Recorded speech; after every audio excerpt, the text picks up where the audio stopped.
Today, the topic of the session is Moving Forward, Moving Beyond. Today, the entire session is co-organized by Madras School of Social Work, Chennai, Banyan Academy of Leadership in Mental Health, Chennai, Tata Institute of Social Science, Mumbai, Bharathidasan University, Trichy, Association for Rural Advancement, South Africa, Catalyst for Women Entrepreneurship, Bangalore. So once again, I welcome you all for this wonderful session. Today, the entire session will be moderated by Ms. Tabassum Fatima, HR in Industrial Financial Corporation of India. So welcome, Ms. Tabassum Fatima. Over to you. Thank you. Thank you, Saravanan. Thank you so much for introducing me. Well, I would first like to thank HRF for arranging such a beautiful activist 16 days of activism for gender equality. So today being the last day, it is very nice to mentor the program. So good afternoon, one and all. Now let me introduce you our first speaker. Her name is Sucharita Ishwar. Sucharita Ishwar um, has promoted and mentored women entrepreneurs since 2011.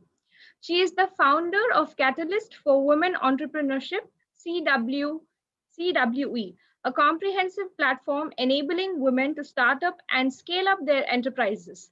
In 3 years, the CWE ecosystem has 5,240 entrepreneurs across 55 cities in India. She is Indian ambassador for 50 in Tech, a program to create 50 successful women-led global tech enterprises. Till 2015, she was MD India for We Connect International, a US-based organization that connects women and owned businesses to make opportunities with transactional cooperation. From 2006 to 2011, she had been senior director at NASSCOM. She has also set up and led the Diversity and Inclusion Initiative to attract and mentor women leaders in ICT industry. Also, the mentor program for SMEs. She has worked on national task forces for police on digital access, women's economic empowerment, women's health. In 2017, she chaired the W20 working group of G20 on financial inclusion of women through entrepreneurship, and currently co-chair to the Women in Business Council for G20 this year. Thank you, ma'am. We welcome you, and I now leave the session to you. Thank you, Tabassum, for your very generous introduction. And indeed, I am honored and privileged to be with you at the HR Forum. And I know for the last 15 days, you have been discussing and working on all aspects of human rights. And it's a very challenging time for the world, not only our country, but the whole world. There is bad news in every part of the world, whether it's disease, the coronavirus, which is killing millions of people. But I would also like to say, as I am sure you have been talking about, that many millions have been affected by many other bad things like floods, typhoons, fires, earthquakes, and the most terrible thing, human beings killing and attacking other human beings and taking away their human rights and their right to life itself. So that's what has been happening in the world. And but today at this session, I just want to confine myself to talk about one part of the human population. And that's one half, the biggest part of the human population, which has consistently been deprived of their human rights. And that is women, girls and women. And I have worked for the last 30 years with this group. Being myself a woman, I have worked with girls and with women. And we know, I need not repeat it, that they, how they have been treated over the centuries, attacked, kept down, and they have not been able to express themselves. So in my experience of working with women, I have come to realize two things, and that's what I'll talk about briefly today. And, please feel free to put your comments and your questions in the chat box, because I don't want to make a long speech. I would much rather discuss and talk with you and hear your point of view and hear your experience. So, as I was saying, I've come to realize two things. One is that for women, or I would say for any human being, financial independence has to come first before we talk about human rights and rights of women, etc.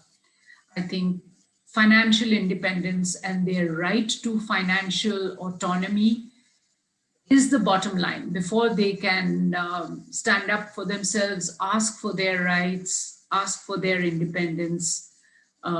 That has to be so, because as long as they are dependent for their existence, for their food, their shelter, their clothing, their roti, kapra and makan, on the people, the very people who may be taking away their human rights, then there is no point in us talking to them about human rights. But there is every point to help them to create their own financial future, to stand on their own feet so that they can go forward and express themselves in the world and find their own road to doing what they would like to do. So that's the first thing. The second thing, and okay, I'll stop here. And is there anything anybody wants to say or share? You can either speak or put it on the chat box.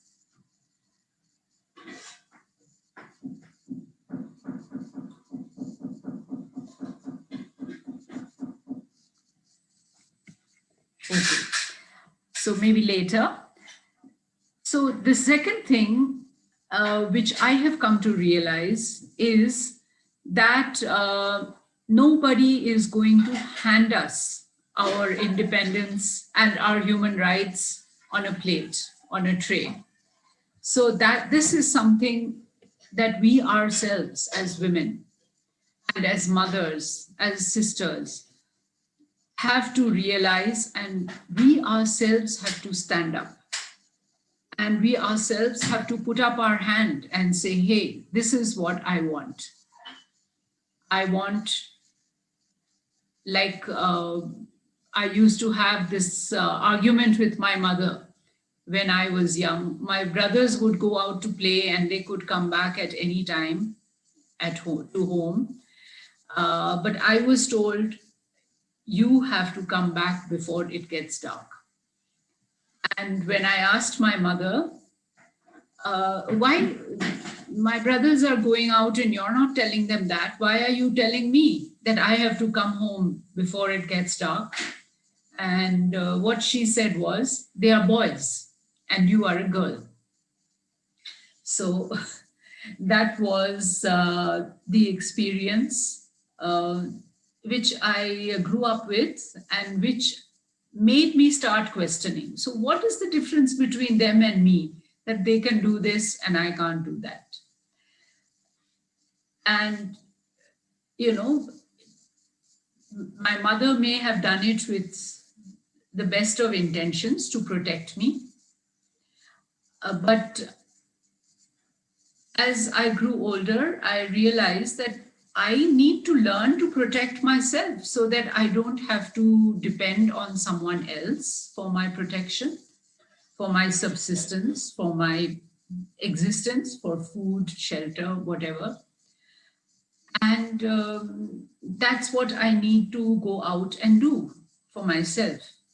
So that is why I always say that we women have to stand up for ourselves, and we have to find the ways in which we can realize our dreams and what we want to do in our own lives. And the very first thing, of course, is education. And here I would reach out and appeal to all groups of people, institutions, organizations, families, the fathers, the brothers, women themselves, mothers, sisters, to see to it that we enable and equip our girl children to study to the best possible that they are capable of, and allow them to go out into the world and use that education. Because the next thing that I want to say is that there are more and more women being educated, girls and women being educated in India. I believe there are more women engineers graduating every year than men. There are, I believe, 5 million girls who are graduating out of college every year. But where are they? Because what we find is that they are not in the workforce, earning their own financial independence. And I just saw in the Times of India today, a small piece in the business page, which said that the participation of women in the workforce is actually going down and in India. And we are, the participation percentage of the population who are women working in the workforce is lower than countries like Bangladesh, like Philippines, like Brazil, who are also developing countries like India. And in fact, in 2019, the percentage of the population working in India was just 21%. So we are 49% of the population, almost 50%, but only 21% of the girls above the age of 16 are working. So that's something for us to think about, that if financial independence, financial autonomy is the first and most required essential for women to express themselves, claim the rights which are rightfully theirs, their rights as human beings, if they do not have financial independence and autonomy, it is indeed very difficult for them to claim their rights. So that's what I have been working on. And of course, I am told that women's main responsibility is the family. So yes, after they get educated, they get married, and then they have to look after their family. When they have children, they have to look after the children. And it's true, they do have to be responsible for their families along with their husbands. And so what I started to do was to encourage women to become entrepreneurs. Because what I saw was that, yes, they have to give time to bringing up the family. They can keep some time aside to start something on their own. And this they can do from their own homes. They need not go out of the house to go to an office or a factory to work there and spend 9 a.m. to 5 p.m. or 6 p.m. out of the house. They can start doing something from their own homes. And it could be something which is simple, which they can learn easily. And now, I am from Bangalore.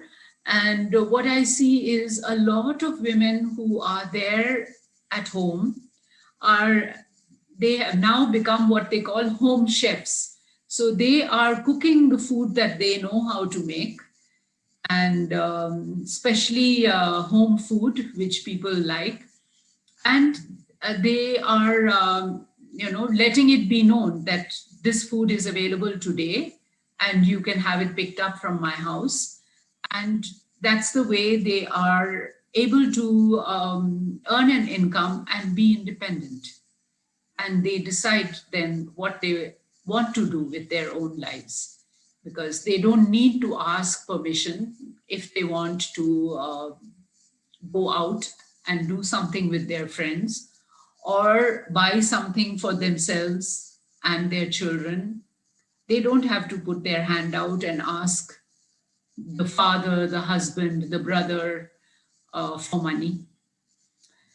And if life becomes untenable for them or intolerable for them because of the abuse which they are subjected to, or the violence that they are subjected to, which we know about, then they have the confidence to move out and to make their own lives independently. And this is, I think, something that all of us need to move towards as we talk about rights, human rights, women's rights. Let's think about, how we can empower women to be independent, to make their own future, to dream their own dreams and make them come true. So I'll stop here for a bit.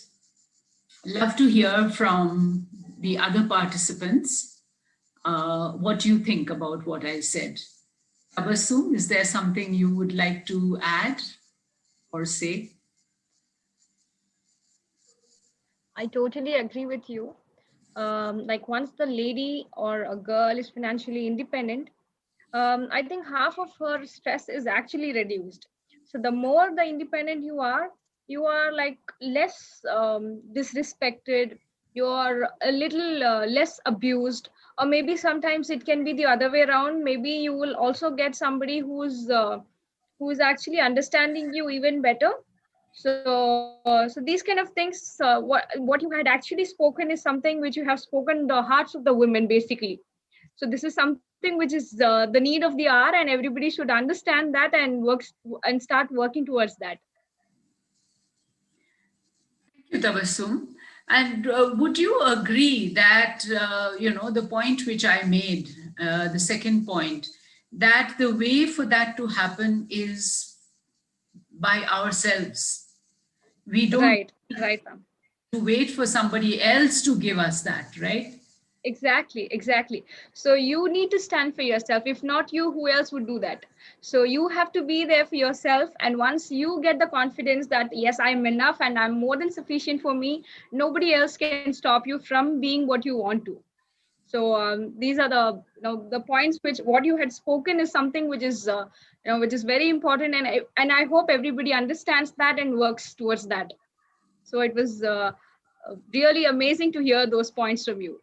And the maternity breaks, once you are on your maternity, it need not be like you have to go somewhere and work, but if you can do something from your own house, like these days you have a lot of work from home options.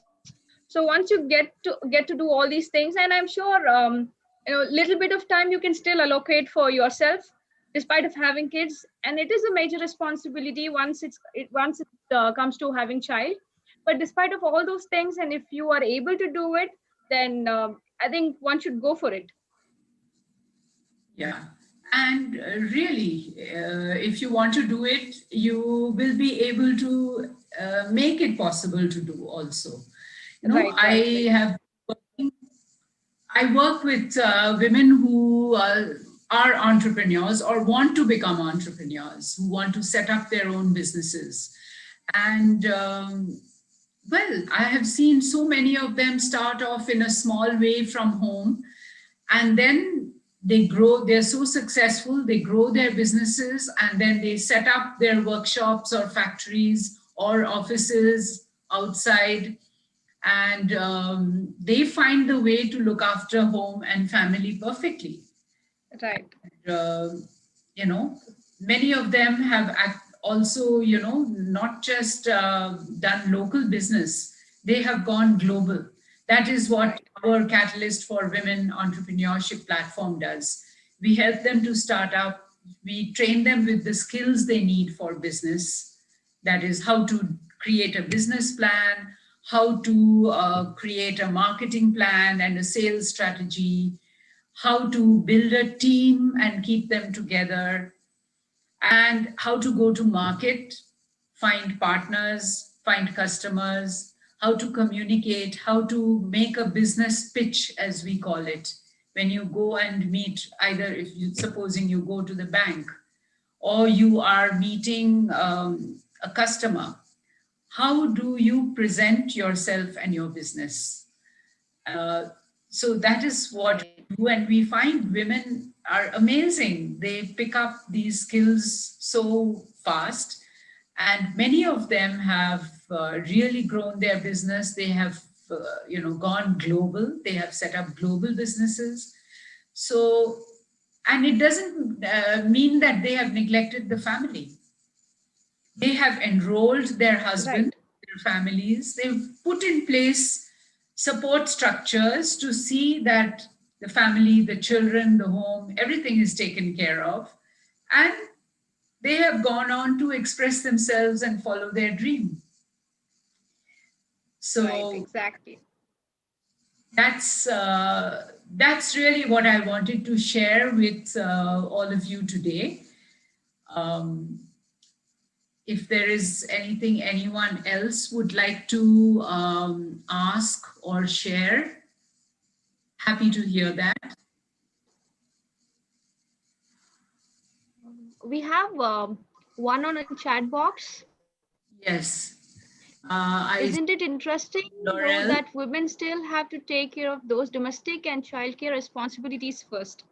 So let me ask you a question, Laurel. Um, is that because that is demanded from them? And is it because women implicitly accept it?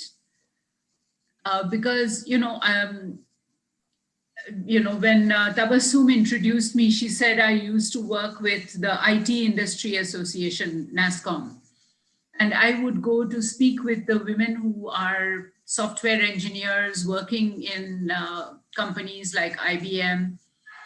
And they would say that, I want to grow in my career, but what to do when my son is doing his 10th standard, I have to take 2 months off and be with him and see that he gets proper food when he comes home from school. So my question to them was that you are one parent and your son has two parents, right? And it's an equal responsibility for both to take care of the children.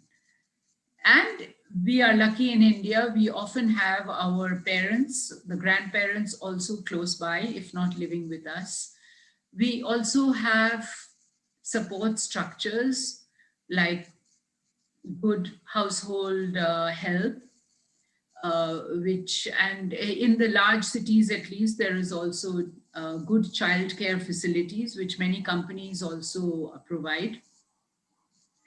So what's stopping women from taking care or asking for that kind of support to help them with their responsibility as parents? So Laurel, what would you say? Ma'am, she's our third speaker of the day. Should I respond? Yeah, so we have, yeah, she's here almost, yeah. Okay. Yeah, thank you. Thanks so much for sharing that. And I think one of the things that's so interesting to me is, I mean, absolutely, you focus on the multiple solutions that are available to us, and increasingly so, I think. And, you know, there is definitely this growing recognition of equal parenting and equal responsibility. But I find in reality, for most of us, that still isn't the case. I mean, even if I share a personal reflection as a, you know, a strong feminist, having grown up in a family of feminists, with a husband who is incredibly supportive and very much an equal parent. And yet, even I find that there's this automatic, not just expectation, but an internalized expectation that to become a successful, or to even enter the workforce, first ensure that those solutions are found, that I find those solutions to ensure that the childcare is in place, that the housework is done. So I just think, yeah, we need to keep fighting for those solutions, but that the weight of the expectation, nonetheless, to me remains.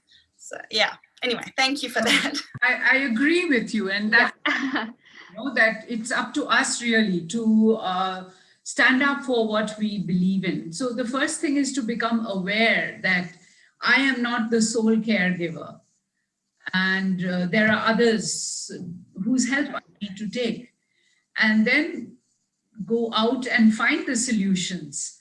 And this, you know, I completely resonate with what you say, Laurel, because this is part of what we integrate into all this business skills training that we do, because we do find it's centuries of conditioning which is in our heads, right? That your first duty is as a daughter, as a mother, as a wife. So it's just there ingrained, and we have to sort of take it out, examine it, and see what sense that makes, and throw out what doesn't work and work with what works. So yes, I agree with you. So I think yes. Thank you so much, I'd like ma'am. to hand it back to you. Thank you so much. Yes, ma'am. So we are really happy to hear all these things, which is really motivating all the women of today to focus on what they have to do, rather than sitting idle and sitting like having self-pity on themselves. So we can probably move forward with such a beautiful note of yours. So now let me take the session forward and introduce the second speaker of the day, who is Samki Kize. Samki Kize is a gender field worker at the Association for Rural Advancement, AFRA. It's a land rights and advocacy non-governmental organization based in South Africa, which has been in land struggle for 41 years. She is very passionate about social justice and equitable access for all. In her current role, she works with a women's structure called Kina Mukobodo, meaning be strong like a rock, an organization AFRA supports, which consists for women living in farms. Kina Bokodo, together with AFRA, seeks to address the intersecting issues of gender, livelihoods, land, and labor on farms. So over to you, ma'am.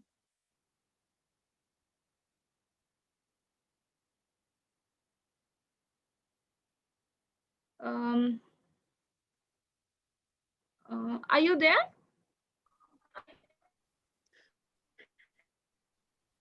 Thank you so much, Tabassum. Hi, everyone.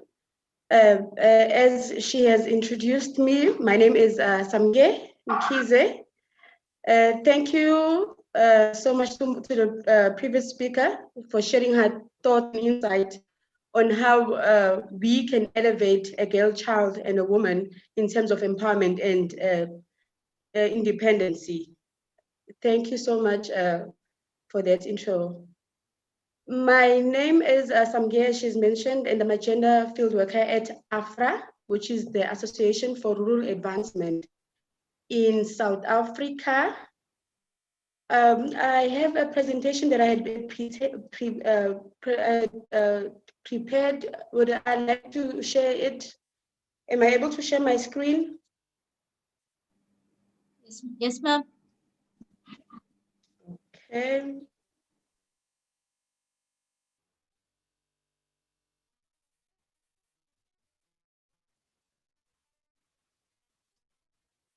Can you see it on your side?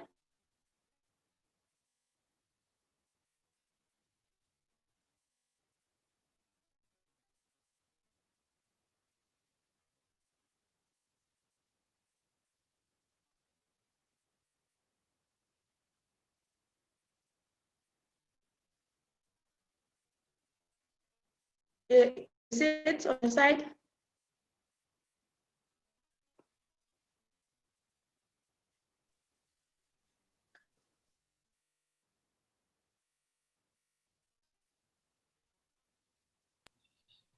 Yes, we can see it. Thank you. So today I'll be sharing with you some strategies that women on farms use as means of tackling gender inequality in the societies and spaces where they participate.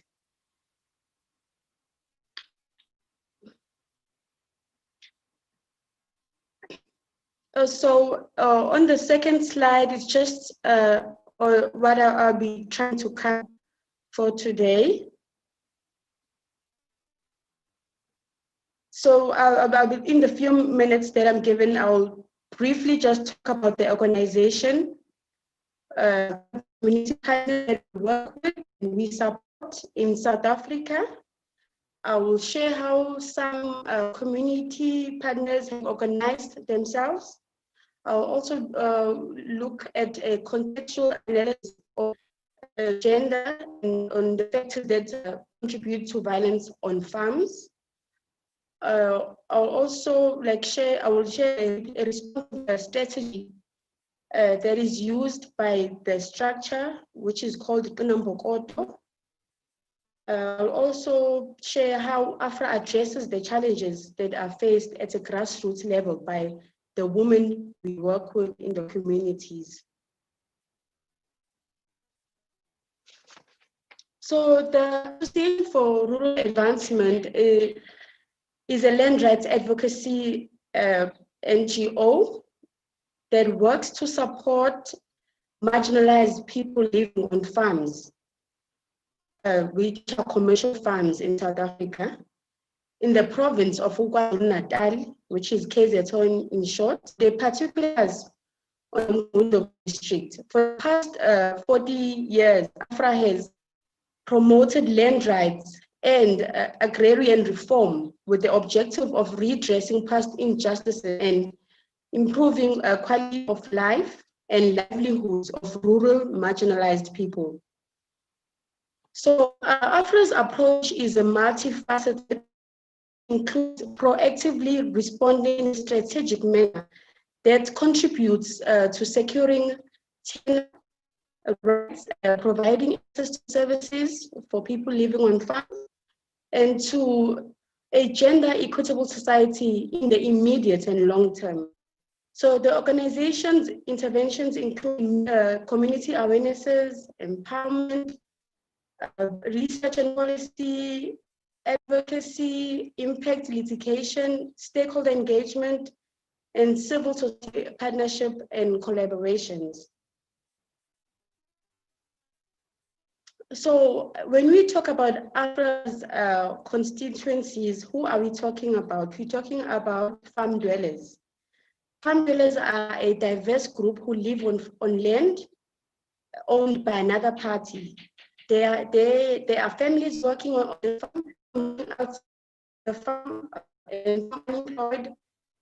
This group inherited different rights on the farm. Some are labor tenants, some are estate occupiers, and some are farm workers.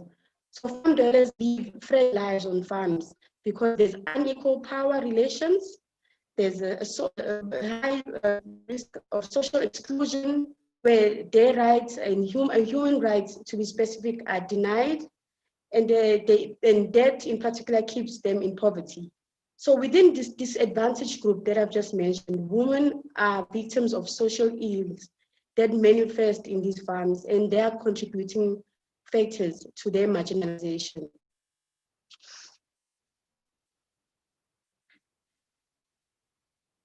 So the organization supported farm dwellers to mobilize and organize themselves into a forum of people on farms.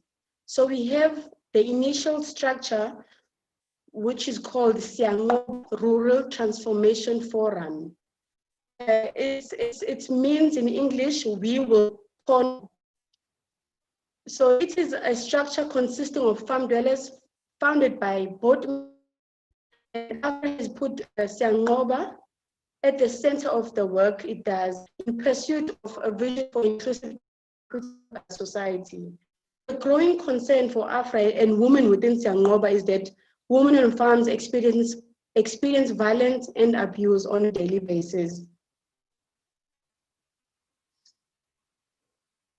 So in 2018, a series of engagements were held where women were able to share experiences of gender injustice and analyzed factors blocking their voices and participation. They developed a working tool which they want to be engaged in, established a women's group, which is a group was called Qinambokodo, which means be strong like rock.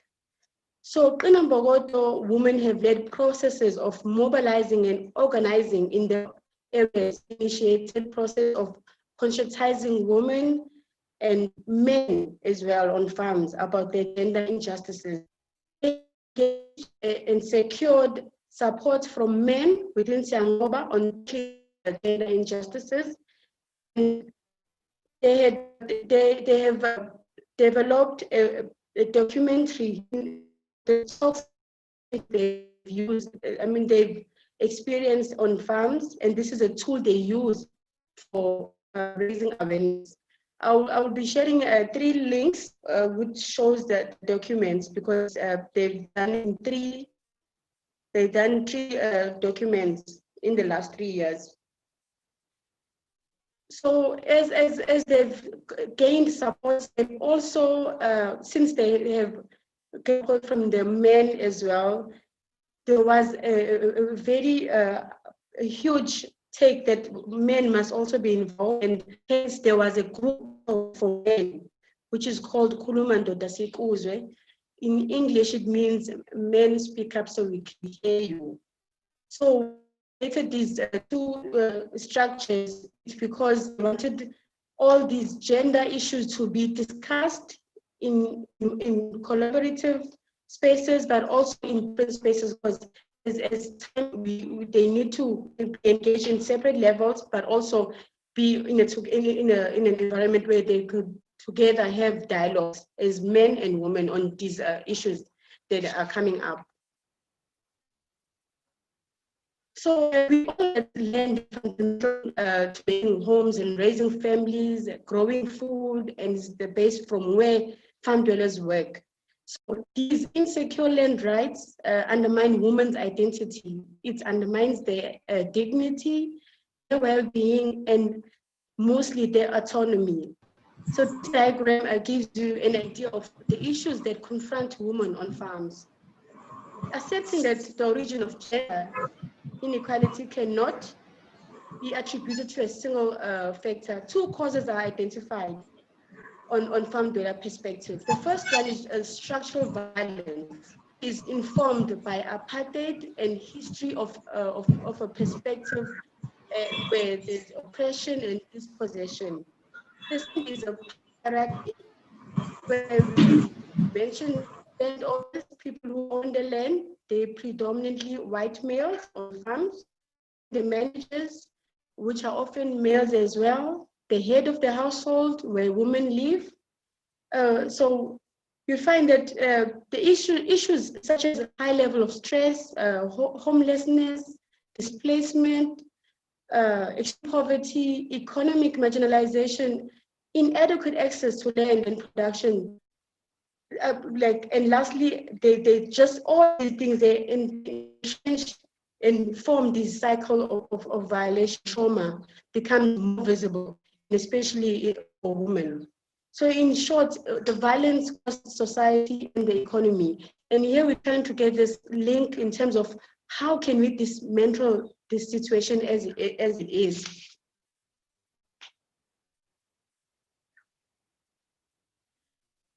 And here we're looking at the responsive strategy that I used by Kanambagoto. So Kanambagoto, supported by AFRA, has been attending numerous rights awareness workshops, capacity building workshops. Some were facilitated by experts in the field of psychology and gender. They have partnered with NGOs in livelihood strategies, where they have learning exchanges with other NGO partners in agricultural activities for self-sustainability purposes.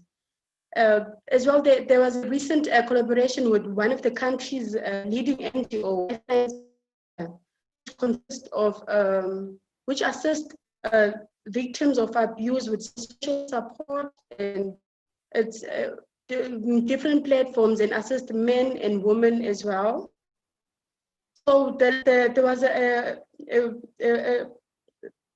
collaboration as well with one of the stakeholders, which was the South African Police Service, through the national strategy in National Rural Strategy in KZN, which is an initiative that safety, creating a safe and secure rural environment. So this initiative, which was also actioned by the Department of Justice, is acknowledged and was received as a road to success, as women farm dwellers had reported in number of engagements with regards to the services they receive on farms, especially on local police stations where they report gender-based violence cases.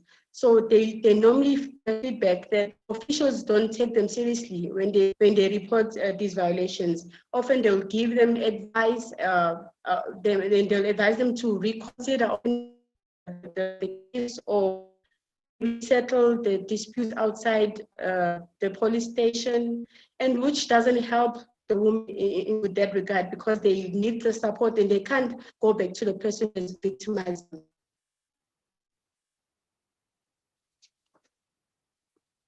So at AFRA, we strongly believe that strengthening women's voices and participation requires creating safe spaces to explore and challenges the way things are happening in their local societies, the norms that are happening in their societies. We also joint solutions with men in the supportive space that has the confidence of them as well. Because men are there, and when they are able to share these indifferences and share how this affects them, it brings a whole new perspective in terms of understanding that this is where women are not happy, and this is how things should be addressed. And men, because they're at the same space, then they're able to understand what we do to women is not acceptable.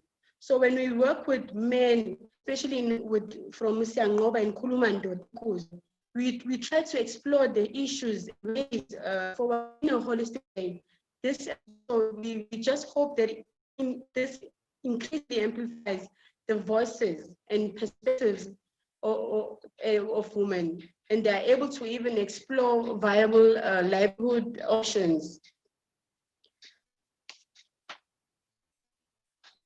So with our work with women, we've also we've done so many things and we try in so many ways. I think even the first speaker has mentioned that one of the initial things that should be done is creating an independency for women, because I think it's one of the root causes where they find themselves being wanted to be supported by men only because they need for financial support. So we've seen these circumstances mostly as it was COVID, during the first weeks of COVID, the lockdown period. Women which we work with, since we had an opportunity to communicate remotely, reported that they are being related because they then have lost their jobs. And once they've lost their jobs, they are unable to feed them. And that in return becomes a frustration, and they take that frustration out on women.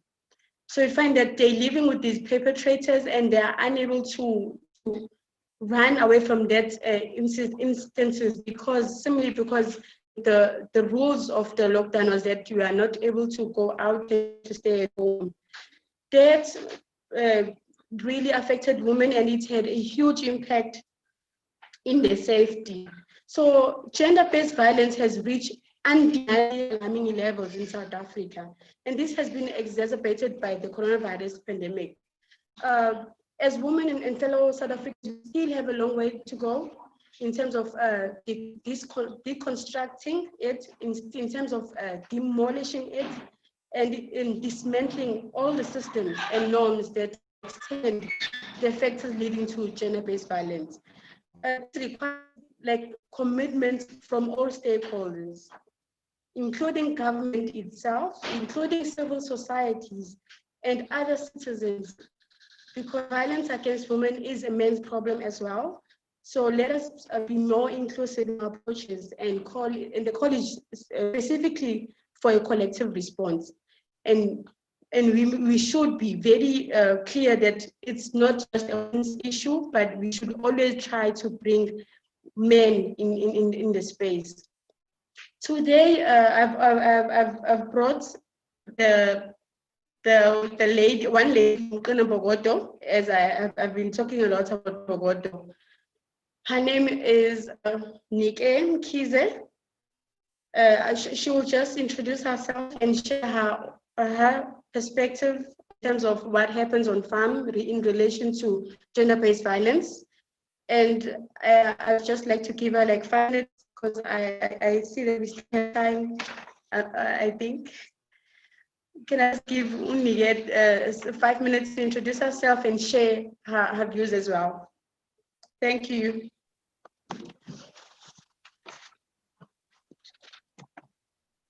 Good day to everyone. It's Nige Mkhize.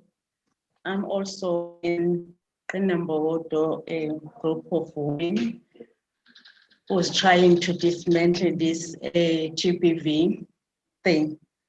So, as the women who are living on farms, first of all, I would like to second Tabasim about the financial independence thing, because that is our weakness as the bank balance part of the number to be 9.2. That's it. Are you hearing me?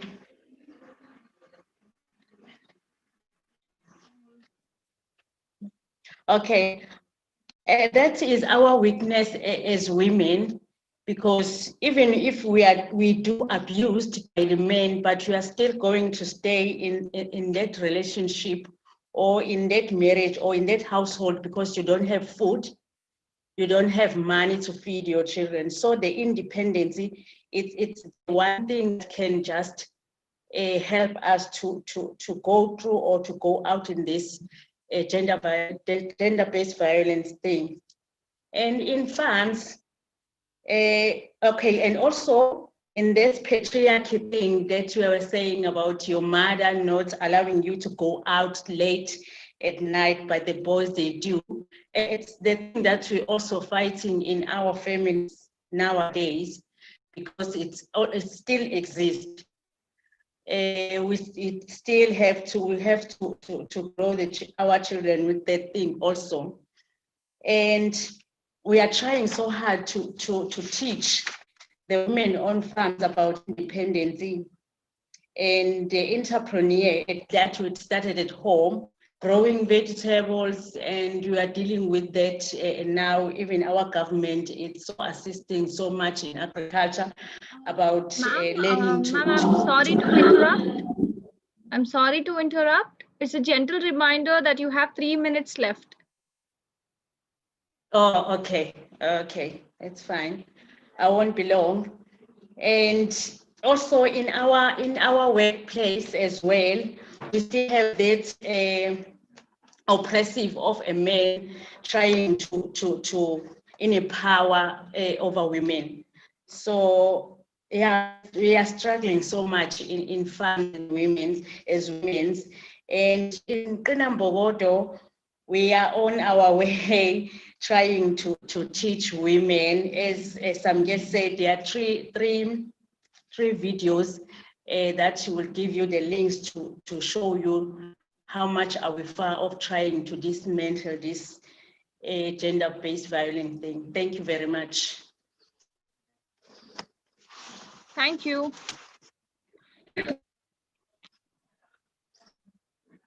Thank you for sharing your inputs. I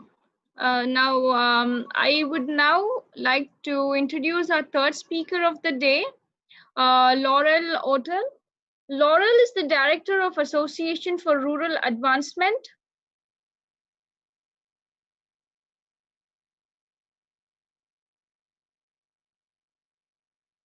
Hello. Yes, we can hear you. Yeah, thank you. So AFRA works towards vision of an inclusion and gender equitability society where rights are valued, realized, and protected. Her thesis for her gender studies honors degree focused on women and land. However, she has worked in a number of other sectors within both the NGO world in South Africa, including HIV/AIDS treatment and prevention and economic development, and in local government in England, working on education welfare. She has a particular passion for gender equality, human rights advocacy, and supporting individuals and organizations to grow and explore new perspectives. So over to you, ma'am. Thank you. Great, thank you so much for the introduction, and a huge thank you to HRF for inviting us here today. My colleague, Samke, has shared a lot about AFRA and the work we do. So my focus in our discussion today is quite different, and hopefully will bring a different perspective, but also deepen an understanding of the context in which we work as AFRA. So I thought long and hard about what is it in this particular conversation today, as we sit here on coming to the end of another day of, another year of the fight against gender-based violence, another year of Human Rights Day and assessing how far we've come as well as how far we still have to go. The key question that I kept asking myself is, what do I have to bring into this conversation that hasn't already been said thousands of times? Because we start to become, we stop listening when we start hearing the same things over and over. And it's very hard to kind of sift through the noise of what's new, what's not, what's just repetitions of what we've been saying for decades. And really what came to me is the sense of, well, really reflecting on the theme of today. So looking at very much how we move forward and how do we move beyond the discourses, beyond the dialogues that we've been having for so long, never losing the value of them, never losing our connection to what we're building on, to what history has shaped this moment that we find ourselves in. But nonetheless, to continue to look afresh at ways forward and ways to positively inspire ourselves to keep moving forward, and what it is that feeds that fire. So for me, there's this constant sense of needing to really step into over and over again our own power as women, but also as individuals. And as we support those around us and we look at the global picture of gender-based violence and of women's empowerment, claiming our power as a way to inspire others, as a way to share very human and real connection of our own experiences. Because I really have come to believe over many, many, many years of working in, you know, a range of different sectors, from looking at economic development, trying to understand the HIV/AIDS pandemic, through to education welfare, that while the frameworks that we operate within are critical to understand and to improve and to change, real change happens at an individual level. And that has the power to grow and expand from that starting point. So I think my key message today is really to focus on the fact that every second, every new moment is a future that we are writing, that every choice we make, just the choice to be here today and to open up this dialogue that's been going on for these 15 days and into today, to keep talking and to keep bringing ourselves into these conversations. So, I mean, it is important for me to reflect that, you know, the final day of the annual campaign, 16 days campaign, is Human Rights Day. And as we all know, this commemorates the United Nations adopting the Universal Declaration of Human Rights back in 1948. The theme this year, I think, is quite important. So it is directly related to the COVID-19 pandemic. And the theme is recover better, stand up for human rights. And I think that emphasis on not just trying to go back, not to recover to the point that we were before the pandemic, but to see what opportunities lie in this moment to build back something that is different and something that is better. And of course, centered to that from the United Nations is this ensuring that human rights are really central in that process of building back. But, you know, I think for me as a feminist and as a women's rights activist, I've often faced the question, I'm sure many of you have too, why can't you just say you believe in and fight for human rights, since surely women's rights are human rights? And of course they are. And we can't lose sight of that and that importance that that brings with it. But for me, we are here to specifically focus on what is it about women's rights that are so particular and unique that we really need to keep our concentrated lens on this very particular issue. So for me, I think intersectional analyses are really important. And I think seeing the intersections and layers of different rights and privileges, we do need those to really understand gender inequality. But there are very specific elements to that and the unequal power that fuels gender-based violence that we really need to dive in a little bit deeper.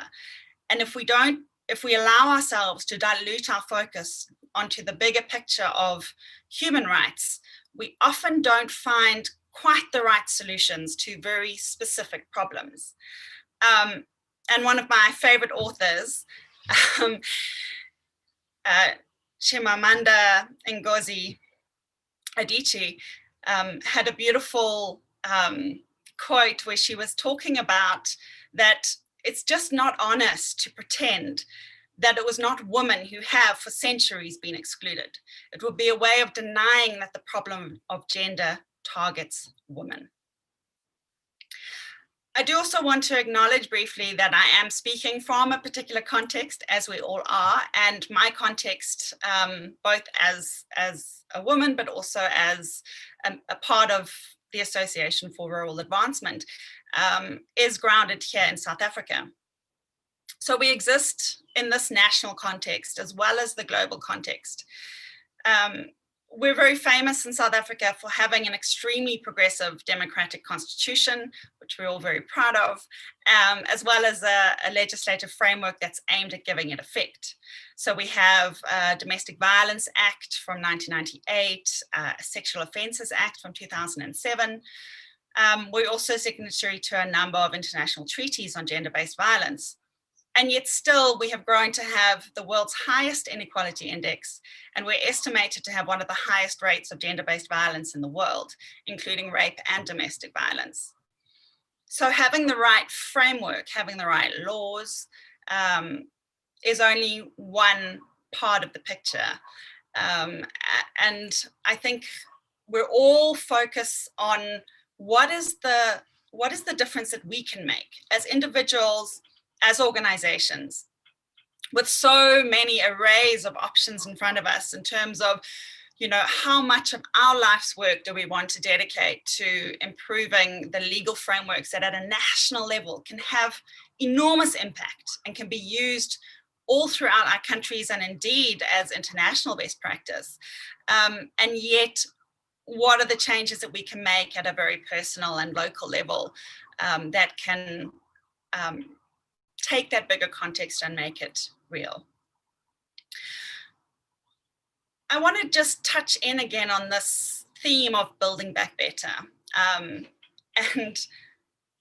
was thinking about that quite famous quote from Antonio Gramsci about pessimism of the intellect and optimism of the will. I have to be honest, I'm an eternal optimist, and I believe many of us as activists are. We have to be able to see a better way, a better future, and we have to be able to see the ways in which we can fight for that change. But at the same time, we have to be able to see the realities around us quite clearly and rationally to know how to bring that change, how to take the next step forward. I think in terms of optimism of the will in particular, we can see how we as humans have this amazing capacity to overcome both long-standing and new emerging challenges, to summon our courage and to strive forward in the face of all odds. I want to touch very briefly on the theme that Samke had also touched on around men as allies. It's always controversial. There's many different perspectives. There are no right answers here. And, you know, we have as an organization chosen, as Samke shared, to really grow that side of our work. But I really don't want us to allow that to lose focus on women as activists of the personal and of the global. I think it's critical we feel our own power to change both our internal and our external lives, our agency, our choices. So I think the actions of women to make change should not be underestimated, and we need ask no permission for that. I believe that there's no black, white, right, wrong. Change comes in many millions of small ways.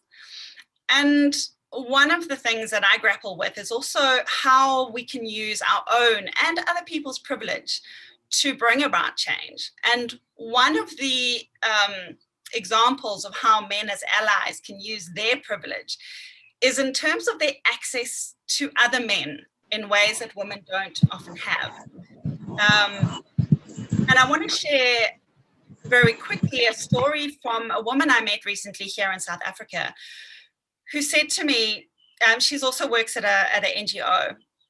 She said there was this one day she was sitting in Johannesburg and she realized in the course of her work, in the conversations that had come up around gender, that she was sitting as the only woman in a room full of men who were all rapists. And what that meant in that context was that these men, through conversation, were able to share the experience that they had had through traditional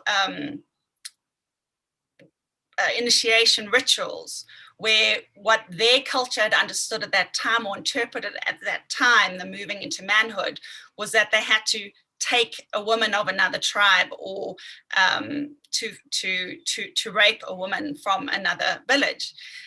These men had come into that room simply as men who were trying to bring change, who had gone against the culture that they were raised in, and had a very interesting way of doing this. They would go to a bar just after closing, work was finished. So men were sitting down, they'd wait till they had 2 drinks, which was seen as about the right time, where these men had started to relax and unwind a little bit, but they weren't yet drunk, and start just completely normal conversation around families and culture, and very gently start to bring in these elements of maybe what we're doing with our wives isn't that right, or are there other ways of looking at this? So I think we shouldn't be scared of using privilege to help us in our fight for change. I do want to go back to the theme of COVID-19. What does this context today of COVID-19 offer us? I mean, the pandemic and the economic crises that's unfolding as a result of this, and like other crises before, it has affected women in particular as frontline caregivers, as most vulnerable workers, and most likely to lose their employment and be impacted by lockdown, disrupting informal economies. I'm sure a lot has been said over the last 15 days about this, analyzing the context, the impacts. So I won't go into that. But I do think that we can focus on where the opportunities are and what we've learned from it. So even just being here with you today, I think many of us have really seen how the last few months have really allowed us to connect more in different ways, across distances, across continents. So there's these new dynamic and creative ways that we're starting to share our experiences and open dialogue across our sectors, outside of our boxes. Of course, it's important to keep finding filters, because as there's more and more knowledge, information, even inspiration than ever before, it can become quite overwhelming. But I think really seeing how change and disruption always open up new and unexpected opportunities. So I would encourage you all to keep looking for the new cracks that are opening up that we can strategize to try and widen. And I'd love to hear from others in the conversation today, what kind of opportunities that you've been seeing over the last few months. So to end with, I really want to touch back in on the question of, how do we write our next page? What is coming for us in our future as we determine that? I do think it's important to keep regenerating our hope and our passion through celebrating our successes. As I said, I don't think we should ever take our eyes off the past and the lessons and the challenges. And we need to keep focused on the changes we want. But hope feeds action. Hope feeds our passion. We are growing our voices. We are hearing more women's voices in more spaces. We are making progress. But as I said earlier, to make global impact, to make national impact, a lot of what we have to bring change to is at a personal level. That cliche of changing ourselves before we change the world, I've found to have a lot of truth in it.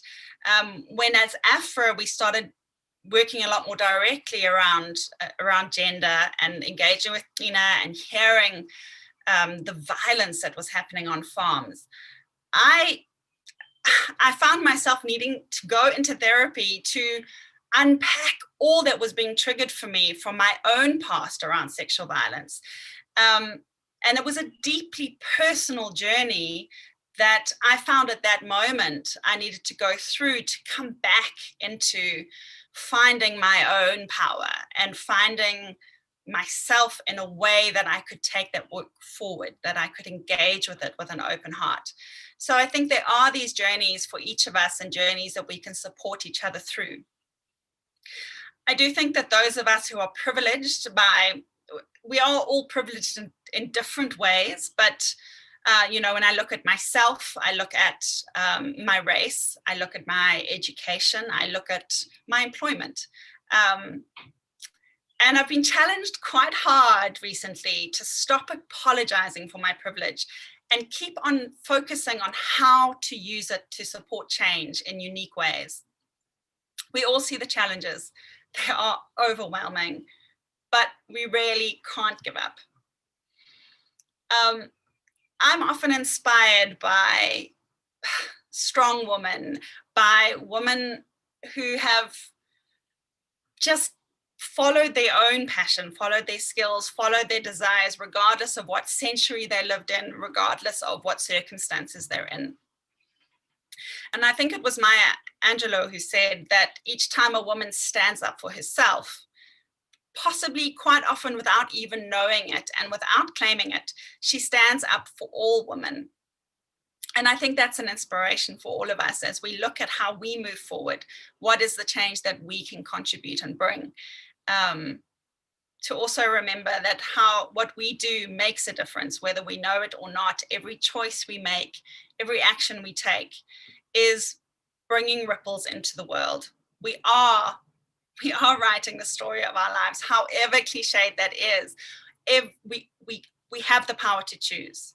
And I hope that I'd love to hear stories from others in the conversation today around what it is that you're seeing as your next contribution, the next challenge that you really want to get your teeth into, and how it is that having gone through a reflection phase on these 16 days of fighting against gender-based violence, having sat today in looking at Human Rights Day, where the challenges and successes have been, what is it that you're inspired to take forward into the year to come? What is the change that you want to be seeing when we sit here again in a year's time and step back into this conversation together?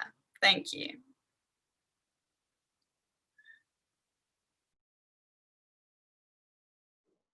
Thank you, Laurel. It was such amazing evening for all of us to hear from you. Such amazing things for the women folk, that you know, how they have to not underestimate their self-esteem, self-power, and you know, realize what they are capable of. So with that note, I thank you so much. Now I would like to inform everybody that Sucharita ma'am is going to leave because she has to hold another meeting in some time. So I would like to thank her on behalf of HRF. That it was wonderful having you in the session, and you know, we all look forward to take all your points, and I hope all the women will definitely do agree with all the points all three eminent speakers had come up with today. So once again, I thank you from HRF ma'am.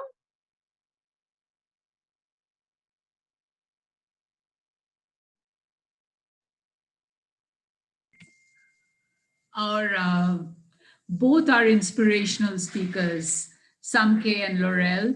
I loved listening to what you had to share, and I resonate with what you say, that it's not a fight, if I can put it that way, of us women alone, but we have to take everybody with us and empower them to support us, because they also suffer from the same conditioning that we suffer from. They are made to perform in a role model which is the way they perform, just like we are told that we have to be wives and mothers and that's it. So we have to also liberate them from the role model stereotypes they are in and have them working with us. So I really loved what both of you said. And, you know, let's empower ourselves to create dreams and to deliver on them. That's what I always say. So I'm sorry that I have to leave a little early because there is another meeting I have got pulled into, and I do hope I will be in touch with all of you and keep hearing about the great work that you will continue to do. Thank you very much. And thank you. Bye.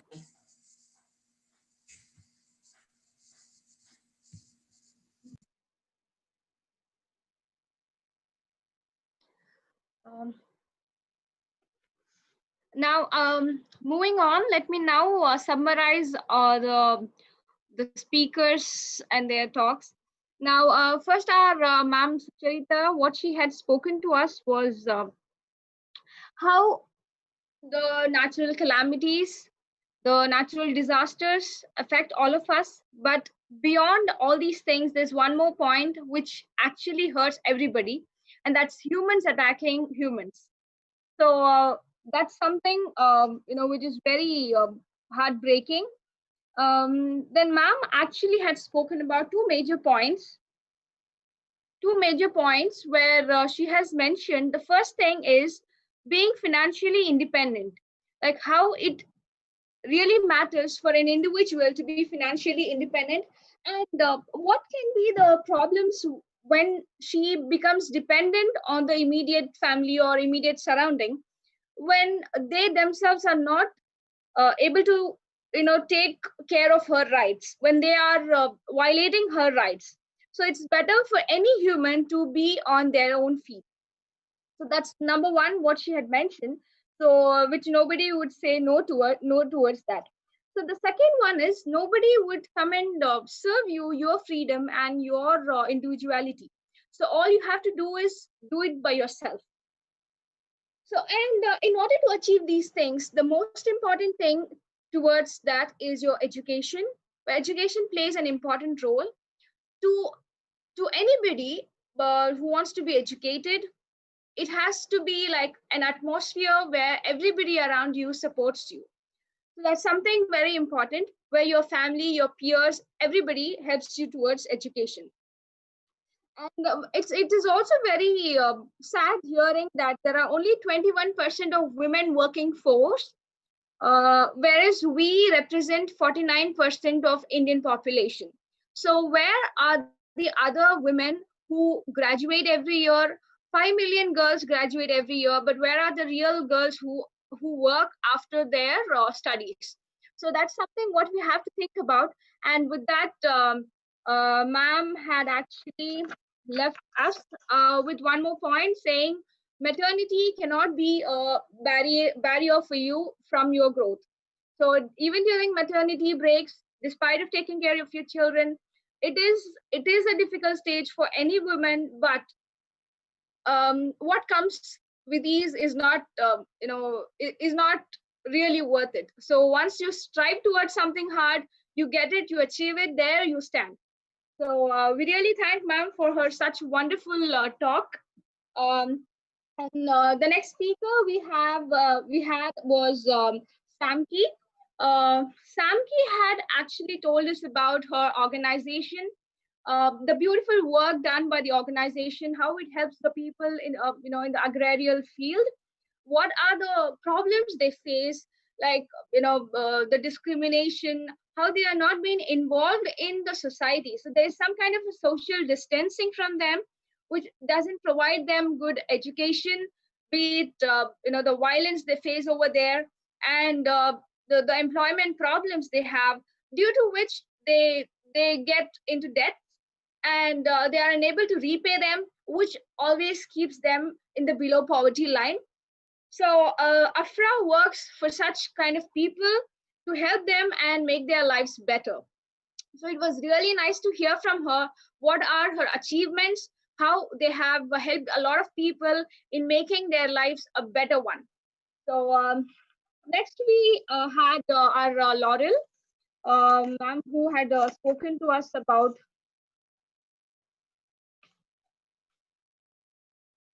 how do we move forward?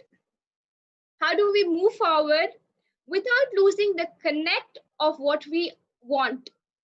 So how we have to reset our power as women. So how does the real change happen, and who is responsible for it? The real change happens by an individual. So that's something which all of us have to think about and move towards it. So and she also mentioned very interestingly that every new moment is the future we are writing. So how carefully we should be writing our future is something we have to think about. And then she mentioned about the theme of the UN for this year, that is recover better.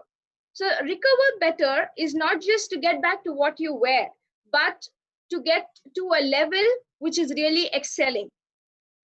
Now, next thing what she had discussed was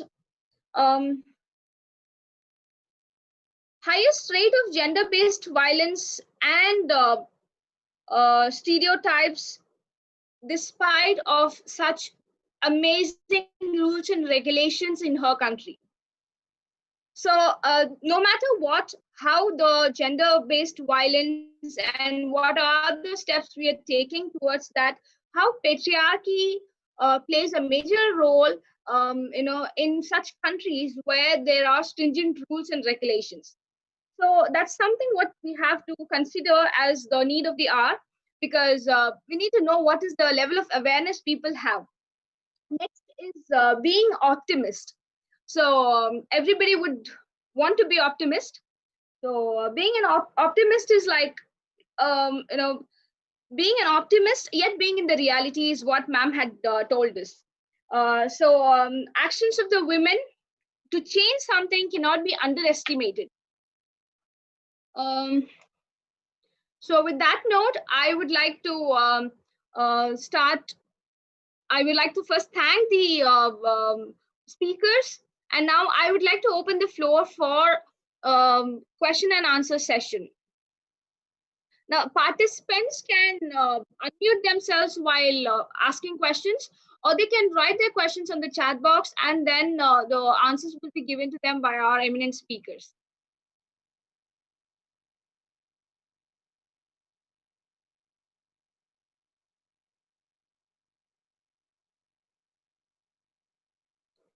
Participants can unmute themselves if they have questions.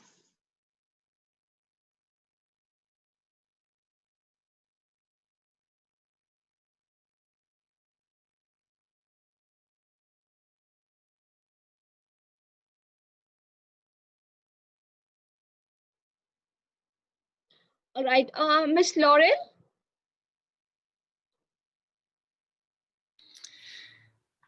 Yes. Yeah, so I would like to start with some questions with you.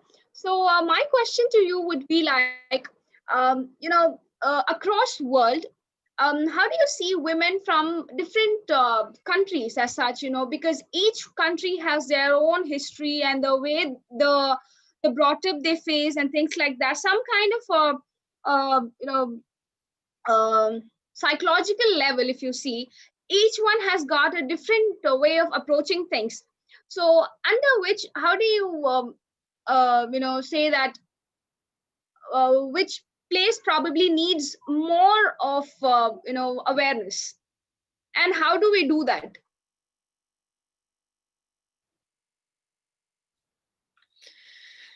Yeah, thanks so much for that question. And I think that element of really understanding different context and seeing how we are shaped so much by our culture, by our families, by the way we're raised and where we're raised and the experiences we have.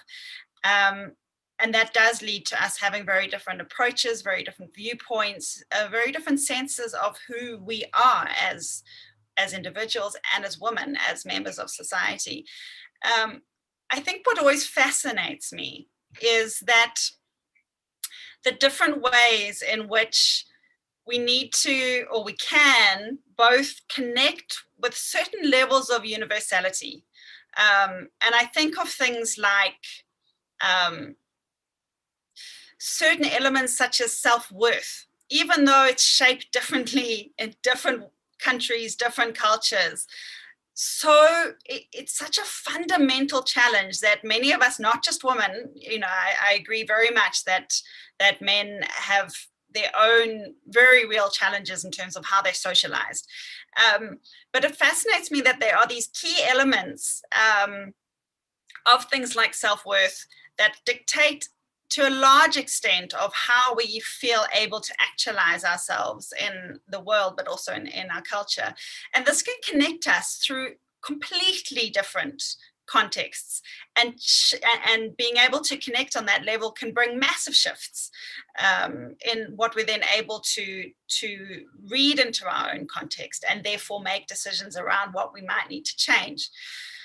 But having said that, I really don't think we should ever brush over the uniqueness of different countries, even within a country, we can have huge diversity. So within a particular context, because if we make big universal claims or big universal statements about what needs to change, we are going to miss out on what is actually possible within a certain context. Something that I might say, I can, the challenge I have that I think all women have around childcare that we talked about earlier, childcare needing to go into the workplace, would be completely irrelevant for a woman living in a context in which there's absolutely no possibility of working outside the home. And in fact, her struggle will be around having the domestic work, the unpaid domestic work that she does, be recognized and valued as real work that contributes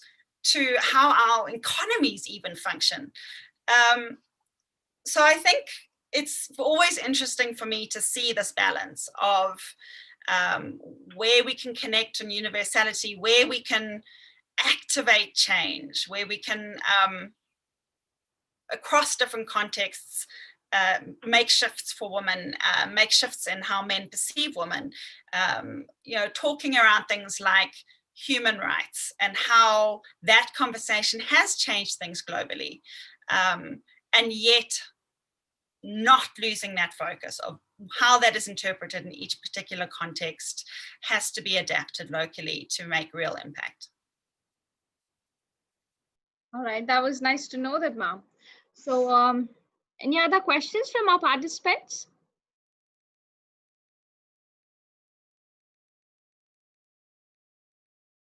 All right, now I'll move on with another question of mine to Samki. Now, my question to Samki is, how does she see the work done by AFRA? What is the impact it leaves in the lives of other people whom it's working for? So how does it make changes to lives of people in the agrarian farms?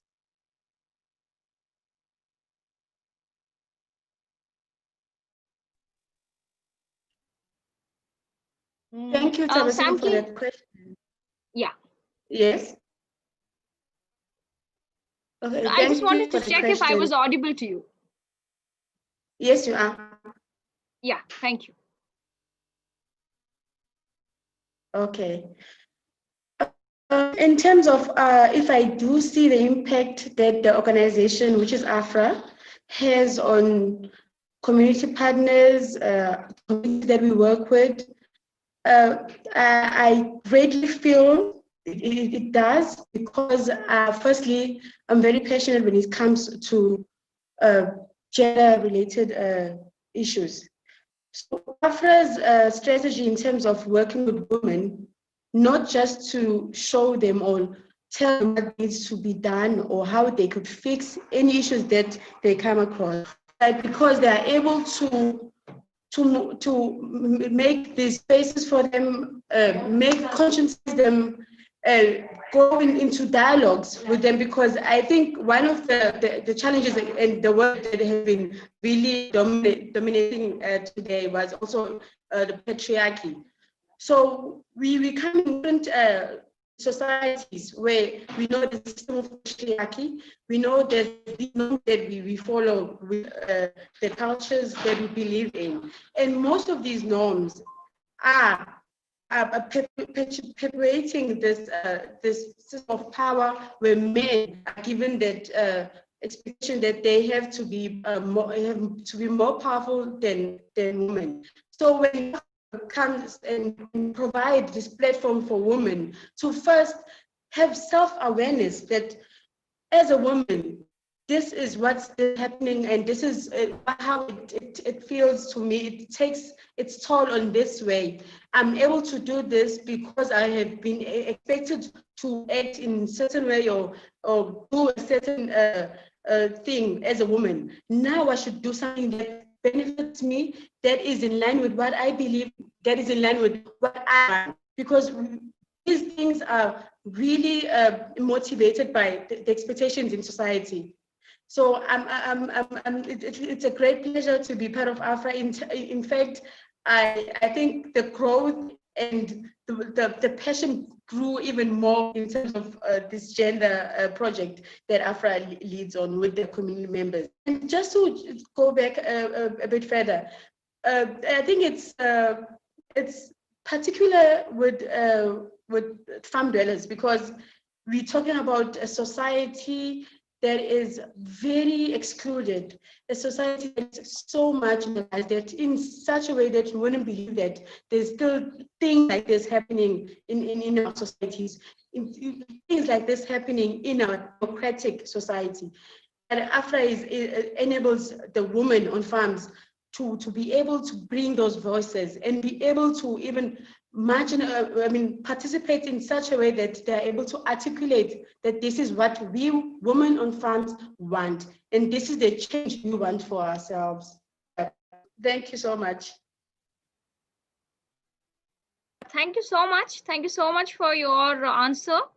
Now we have a question on a chat box, which is to Laura, which is, when we speak from position of privilege, how to better articulate the struggles of grassroots women?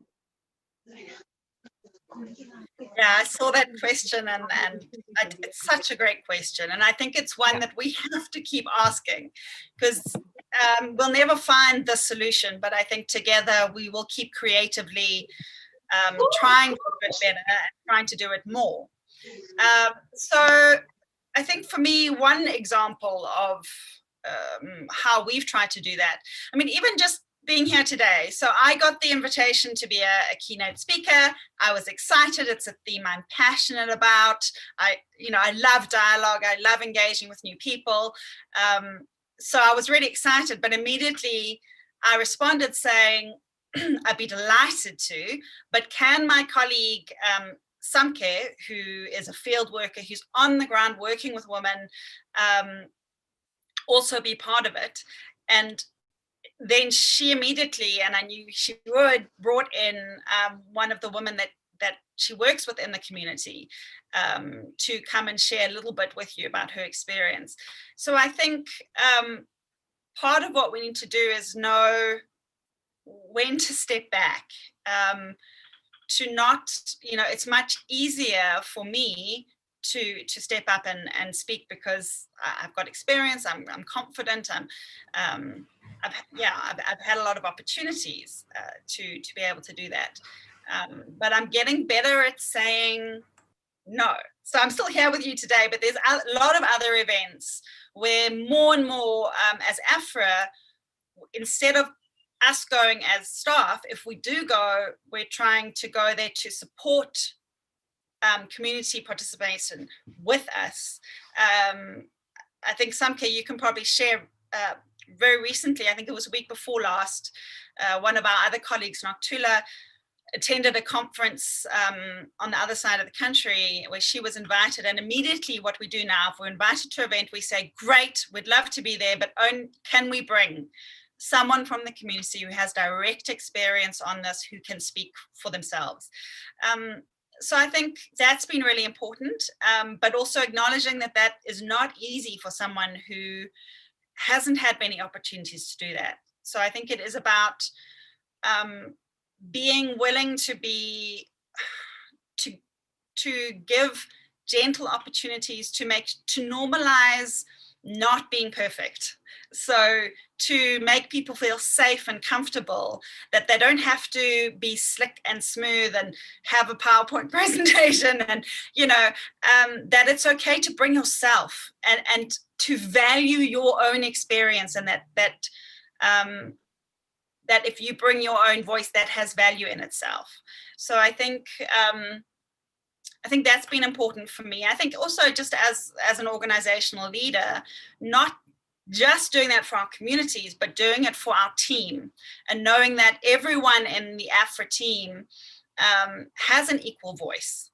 Anyone in the organization can chair a meeting, because how do you get better at doing it if you don't have the chance to do it?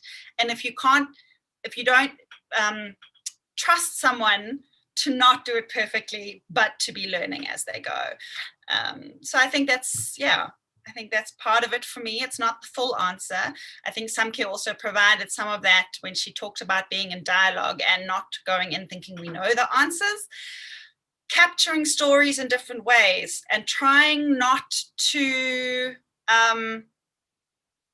translate them. I mean, to be willing to give direct quotations, to be willing to have a case study that is raw, that is real, and that isn't academically beautiful, but can tell a story as someone wants to tell their own story instead of how I would write it as an academic. So I think that's also important. And I think for us, we were inspired by a project in Peru around participatory documentaries. We've made a lot of documentaries, but what was important for us, from seeing how they worked with women to tell their own stories in their own way, was a big shift for us. And that's what we've tried to now bring into this gender work, is to say, let women write their own poems, let them write their own plays, let them script their own documentaries and speak it as they wish to.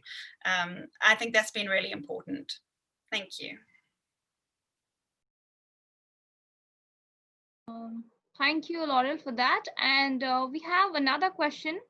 I think Ms. Samreen is here to ask the question. Over to Samreen.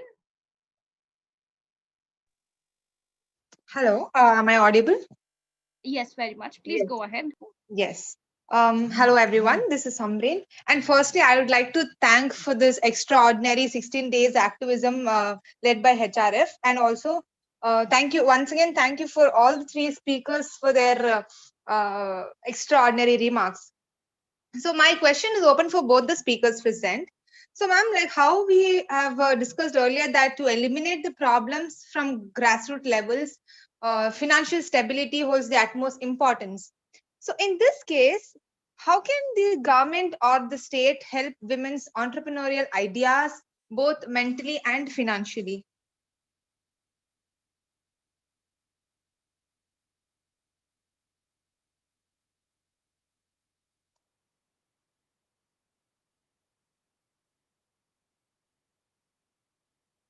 Hello.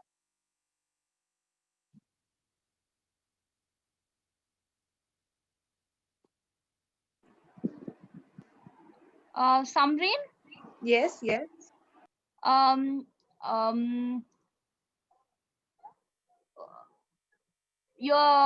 was some kind of connection problem. So could you please reframe your question again to Yeah, I can definitely do that. So yes, ma'am, like how we discussed about in order to eliminate problems from grassroots levels, financial stability holds the utmost importance. So in such cases, how can the government or the state support women's entrepreneurial ideas, both mentally and financially? Thank you. Yes. Over to the speakers. Great, thanks so much. Sorry about that. My internet connection's been a bit unstable. Yeah, I think it's quite a new area for us to be working specifically more and more with women around livelihoods and the economy. So, you know, we've spent 41 years as an organization working on land rights. And part of what's important around, you know, we talk about a lot of these things be underpinning others. So one of the things we've seen through our ongoing analysis, obviously we have a particular history in South Africa where land dispossession was only starting to be reversed at the start of democracy in 1994, so quite recently.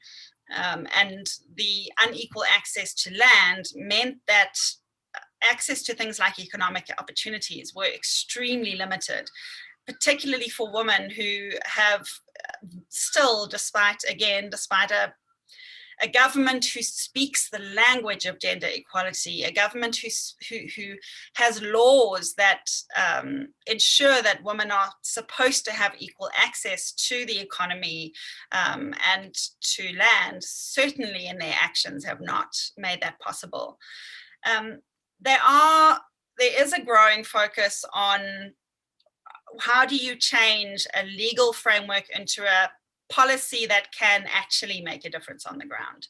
And I think when it comes to supporting women's entrepreneurship, we've seen quite a lot of innovation around that happening in South Africa, both youth and women. We have over 60% youth unemployment.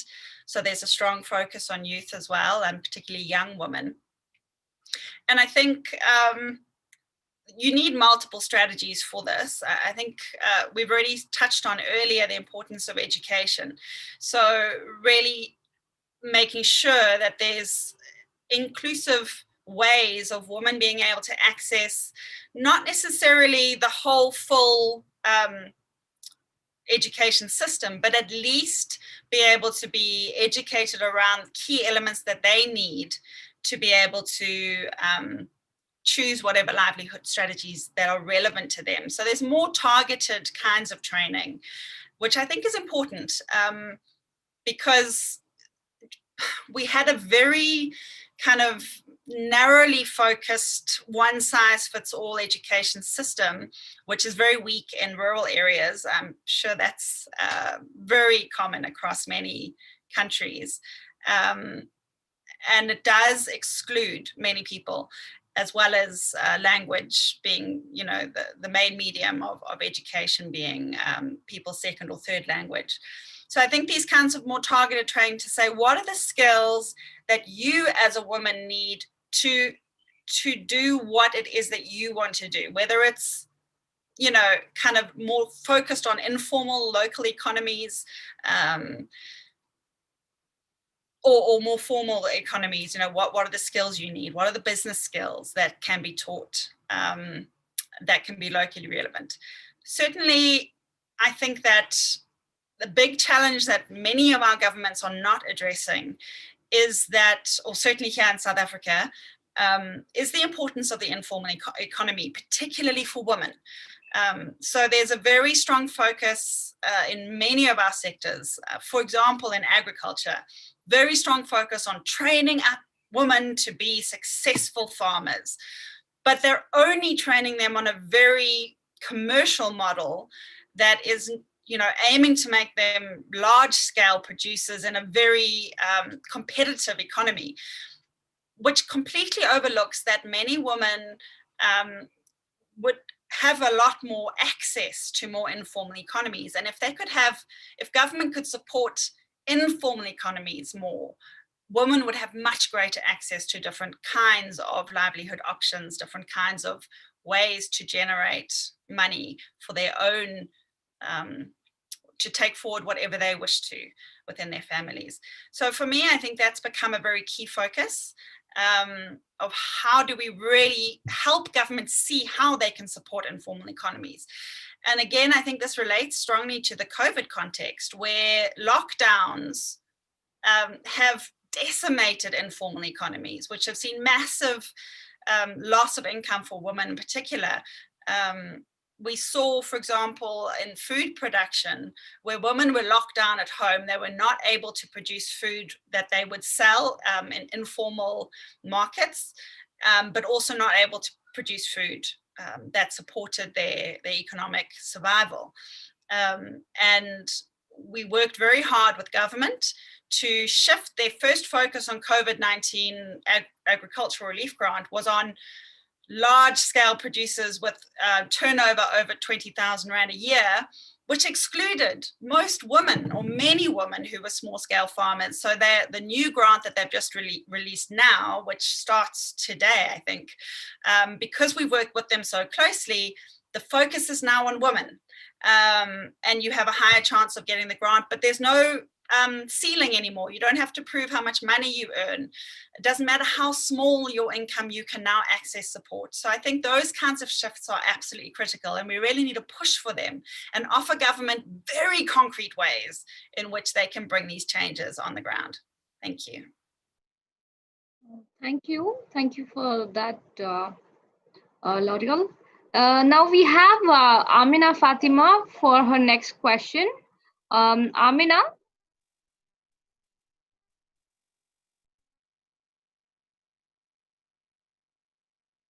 Amina, are you there? Oh, yeah, ma'am. Hello, everyone. So I'm Amina here, and my question is, considering the present situation, though we have a handful of prominent women leaders, there is still a huge gap in gender ratio when it comes to decision-making levels. And how can women be empowered to make up more such roles?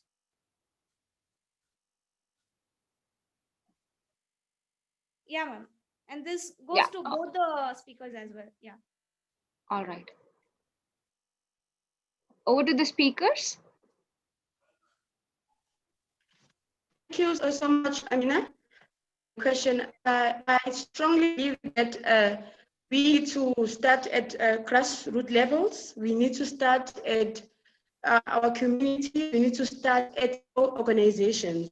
Because I feel that even when we are given opportunities as women to lead role, but because we are so we have that tendency that we are expected to be led by a man, and therefore, even when that opportunity avails itself, we just relax and give that opportunity to a person. For me, it's more like we need first to empower women to be self-aware in terms of these structural systems that are in place that demean our rights as women. Because even when these opportunities avail themselves, but we find that women still, especially with the community members that I work with, we find that we give them platforms. I think I even shared earlier how Kanamogoto was started and established. So you find that we had a structure where we communicate on a regular basis, but we found that even the women who are there, they didn't participate in that platform. And then that was a raising concern for us, like how that women are there, but they don't participate. And we started asking those conversations, why are you not participating? And then they said, well, we come from a community and a cultural norm that men have to say things, and it's the man's word is the last word. And it's those little things that we need to first dig deeper into in terms of understanding, and also giving a woman that opportunity to be a woman who recognizes herself as a woman who recognizes herself as a woman who has potential, a woman who knows that the change starts from within. The change starts from her, but she also needs to acknowledge that, okay, these are the things that I've been growing up with, these are the things that I've been in society, but what works is that I to see change the system I am in. And I think that we start. And just to even go even further to like the organization that I work with, shared even earlier in terms of how she empowers the staff to bring their voices into platforms. I think it's where we start to have that self-recognition as women, that this is what we have to do, but because not just for ourselves, but for other women as well. Because once we bring ourselves to a space, we show another woman that, you know what, we are changing this norm that is belittling us women, but also making us excluded in decision-making spaces. Thank you. Thank you so much, Samki. That was really great indeed to listen to that answer. Hope we take such remarks and work towards that. L'Oreal, do you have anything to add on? No, I think Samke covered me quite well. Yes, yes, Yeah. yes. I agree to the same. I agree to that.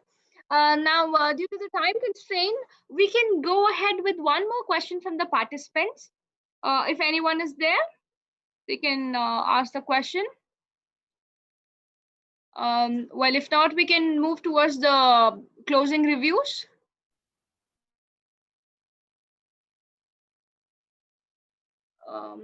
Is anyone there? Well, all right. So now we'll move towards the final remarks, final reviews from your side. So I would request the speakers to give the final remarks.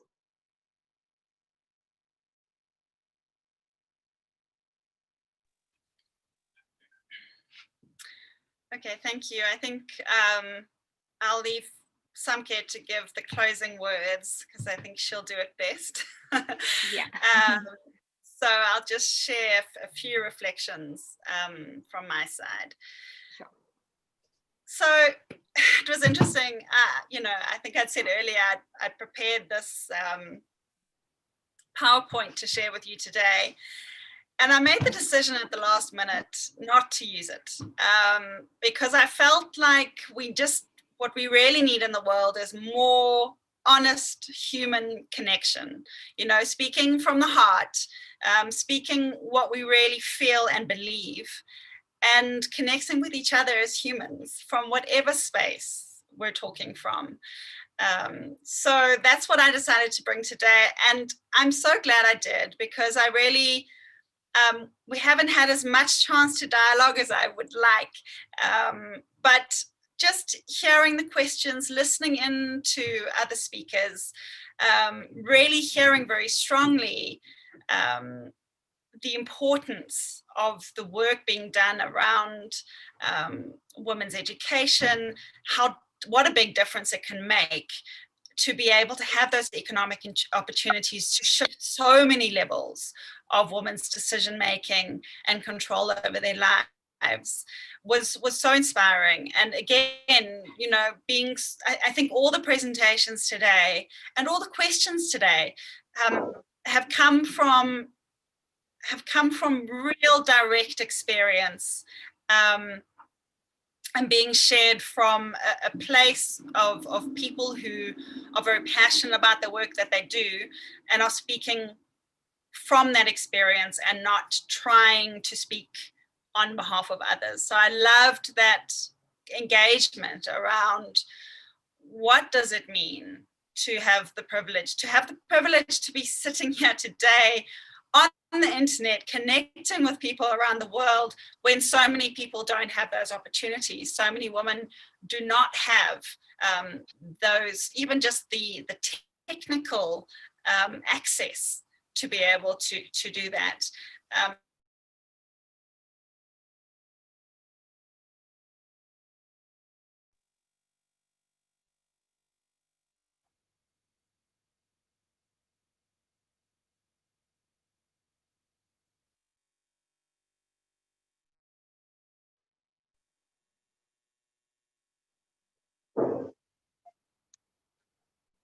L'Oreal, are you there?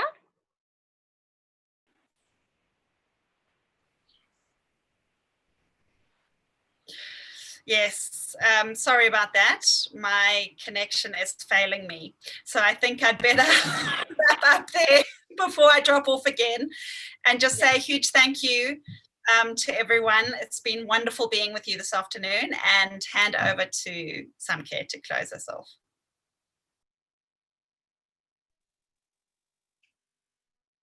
Thank you so much, Laurel. I'd like to start by giving Nige an opportunity to share a few before I share my piece. Okay, I would like to thank this opportunity to be in this platform. What I've been said here is what, as women, we have to be strong, we have to be financially stable, and in order to go out there and be strong and have that power, collect our power back towards men. So when it comes to talk about women and independence, I become so emotional because men feels like they owned us. You know, we have to take our power back. We have to be us. Yeah. Thank you very much. Thank you, Nige. I'd like to also share the same gratitude as it has been shared in terms of thanking the Human Rights Advocacy and Research Foundation for hosting this session. It's been a great, informative session. I remember when the first speaker spoke, Nige and myself were like nodding yes, because it's the underlying issue that as women, we need to take a step back and reflect on it in terms of why we stay in situations that are really there. It's one of the factors that contribute to even violence, where you find women staying in a very abusive relationship because they don't have financial independency. And just to get to link together with what Laurel shared earlier as well, I think it's one of those spaces where you feel empowered to really share, because she spoke very well in terms of the privilege, and I hope it even shares a learning to others who have much privilege, that give others a voice in terms of themselves advocating for their own challenges, because that is how you empower them. Empowering person doesn't necessarily mean that you should be advocating for them. You should be supporting them to advocate for themselves. Thank you so much, Alison. Thank you so much, everyone, for this opportunity. We enjoyed it. Thank you. All right, thank you so much. That was a real power-packed, informative session, and with high motivational talks of how to move forward despite of the hurdles, despite of the challenges of today, as how the patriarchal society has been, constantly been governing the world, but how we as women, without losing hope, give equal opportunity for everybody, and treat everybody equal, and soon the situation will be better, a much better world where we all can live in. So I thank HRF for such a wonderful opportunity given to me to moderate the session, and it was a real nice time to spend with all you people. So I would like to thank HRF, and I now hand over the session to HRF. Thank you so much. Yeah, thank you. Yeah, thank you, Ms. Tabassum. Before I close the session, I would like to welcome Ms. Tamilarasi ma'am, Deputy Director of HRF, to tell the closing remarks of the 16 days of activism session. Welcome, ma'am. Yes, thank you, Saravan. Audible irukka na pesrathu? Yes, ma'am. Clear. Yes, thank you, Saravan. Good evening, everyone. எல்லாருக்கும் மாலை வணக்கம்.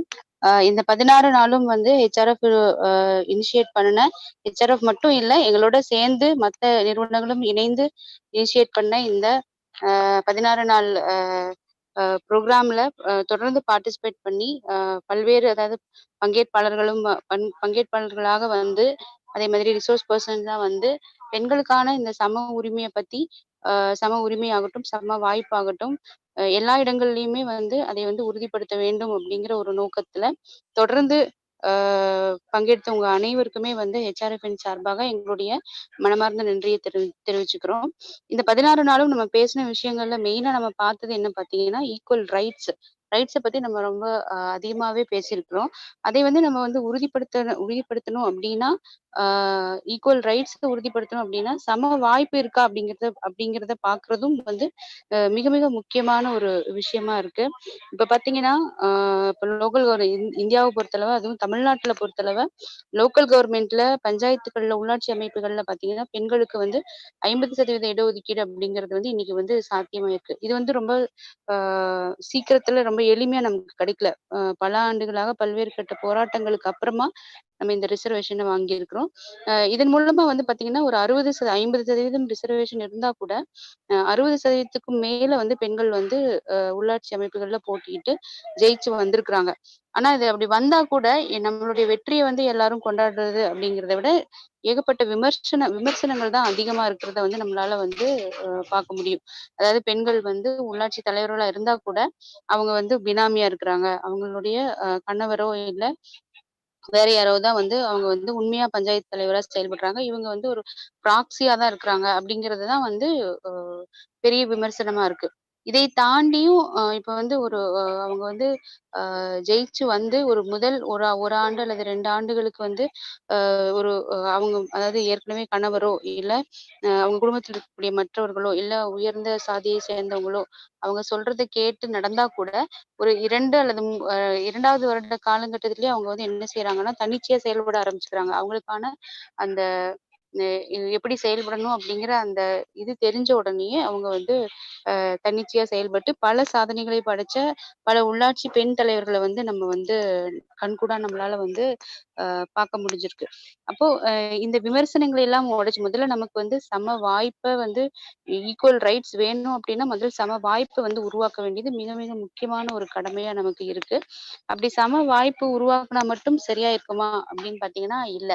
அந்த அந்த வாய்ப்பு சரியா பயன்படுத்தப்பட்டிருக்குதா அப்படிங்கிறதையும் நம்ம வந்து சிவில் சொசைட்டி ஆர்கனைசேஷன்ஸ் மட்டும் இல்ல ஒரு சிட்டிசன்ஸுமே அதை வந்து அது பெண்களினுடைய சம உரிமையில ஆழ்ந்த நம்பிக்கை இருக்கக்கூடிய ஒவ்வொருவருமே நம்ம வந்து அதை வந்து தொடர்ந்து கண்காணிப்பது அப்படிங்கிறது வந்து மிக மிக முக்கியமானது. இதை வந்து நம்ம வந்து இப்ப இன்னைக்கு நம்ம வந்து பார்க்கலாம். ஓட்டு யார் அதிகமா ஓட்டு போடுறாங்க அப்படின்னு பார்த்து நம்ம அந்த இது டேட்டா எடுத்தோம்னா அதிகமா வந்து ஓட்டு போடுறது வந்து பெண்கள் தான் போடுறாங்க. ஆனா சட்டசபையிலயோ இல்ல பாராளுமன்றத்திலயோ வந்து எத்தனை பேர் பெண்கள் இருக்கிறாங்க அப்படின்னு நம்ம பார்த்தோம்னா அது வந்து மிக குறைந்த அளவுல தான் இருக்கிறாங்க. இப்ப இதை வந்து நம்ம வந்து உடைத்து எல்லா இடங்களிலுமே வந்து பெண்கள் உள்ளாட்சி அமைப்புல மட்டும் இல்ல இன்னைக்கு வந்து ஒரு ஒரு லோக்கலா அதாவது ஒரு கிளர்க் போஸ்டிங்ல ஸ்டார்ட் பண்ணி ஒரு சீஃப் செக்ரட்டரி வரைக்குமே இருக்கக்கூடிய இந்த எல்லா பணித்தளங்களையும் பெண்கள் வந்து எந்த அளவுக்கு இருக்கிறாங்க 50% நிச்சயமா அவங்க குறைந்தபட்சம் 50%யாவது நம்ம வந்து உறுதி செய்யணும் அப்படிங்கிறது வந்து மிக மிக முக்கியமானது. அதை வந்து நாங்க வந்து இன்னைக்கு இங்க வந்து இதை வந்து முன்வைக்கிறோம். இந்த 16 நாள் செஷன் அப்படிங்கிறது வந்து இது வந்து ஒரு தொடக்கம் தான். எப்படி வந்து பெண்களுக்கான சம உரிமையை வந்து சம வாய்ப்பு மூலமா நம்ம வந்து நிலைநாட்டுவது அப்படிங்கிறதுக்கான அந்த ப்ராசஸ்ல இதை வந்து நம்ம வந்து இந்த புள்ளியில இருந்து நம்ம வந்து ஸ்டார்ட் பண்றோம். இதை வந்து நம்ம முழுமையா முடிக்கணும் அப்படின்னா நம்ம வந்து நான் ஏற்கனவே சொன்ன மாதிரி நம்ம தொடர்ந்து கண்காணிப்பது அப்படிங்கிறது மிக மிக முக்கியமானது. இது நாங்க ஏற்கனவே இப்போ ஹெச்ஆர்எஃப்க்கு வந்து ஏற்கனவே ஒரு எக்ஸ்பீரியன்ஸ் இருக்கு. இப்போ வந்து எல்லாருமே கேள்விப்பட்டிருப்பீங்க. நம்ம வந்து SCSTPO ஆக்ட் இருக்கு. அந்த வன்கொடுமை தடுப்பு சட்டம் இதை வந்து பல ஆண்டுகளாக போராடி இதை வந்து நடைமுறைப்படுத்துவதற்கு போராட்டம் நடத்தினாலும் அதை வந்து நம்மளால சாத்தியப்படுத்துவதற்கு மிகப்பெரிய கஷ்டங்களை வந்து சந்திக்க வேண்டியது இருந்தது.